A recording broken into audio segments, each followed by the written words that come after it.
I don't think anyone can say that they've kind of reached the summits of learning how to love people.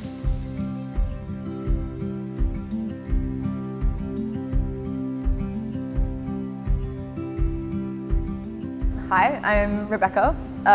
Everyone calls me Beck. I'm from Wollongong in Australia, which is about an hour and a half south of Sydney, and I'm the eldest of 6 kids. From an early age, I was really interested in learning how to cook.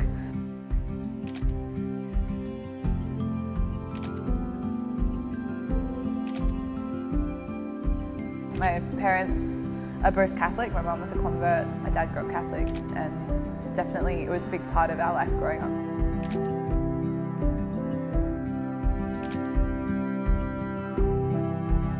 I had a lot of hobbies growing up, so Navy cadets, I learned how to sail as a teenager.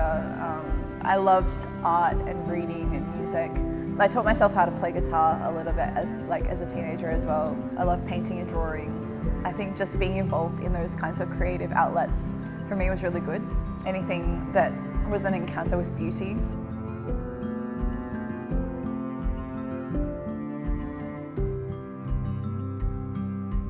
I discovered a hospitality college at this Careers Expo, which I was really interested in because I wanted to study hospitality as a tertiary subject, and also because they had a scholarship program that I was super interested in. When I applied for this scholarship program, I needed a place to stay while I was in Sydney, and they put me in contact with the Centre of Opus Dei as a place of accommodation. So I was able to stay here and then do that program in the city. And that was my first kind of encounter with Opus Dei.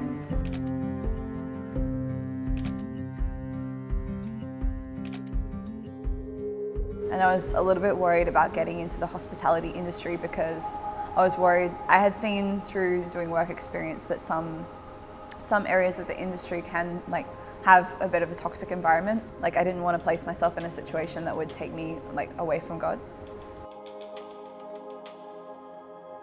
I got to know the work and I got to experience kind of really working in the hospitality industry for the first time, which I think opened my eyes. Even though I was a little bit worried that the industry might take me away from God, actually working at the Centre of Opus Dei was slowly bringing me closer and closer to our Lord. At the beginning was seeing the other assistant numeraries, the way that they lived, the way that they were, their way with people struck me a lot. I could see that these people were really giving themselves and their whole life to God, and that was something that was super attractive to me, something that I was really looking for at the time. I began to see that the spirit of service that was being lived by all the people around me was something not only that I appreciated, but something that I wanted to live. I wanted to be able to look after people in the same way. Being an assistant numerary, a big part of my vocation is looking after the people that I live with and the people that I work for. God is somehow using me as His way of loving them as well. I receive God's love in the way that they love me, and I'm able to transmit God's love in my work and in the way that I am with my family here.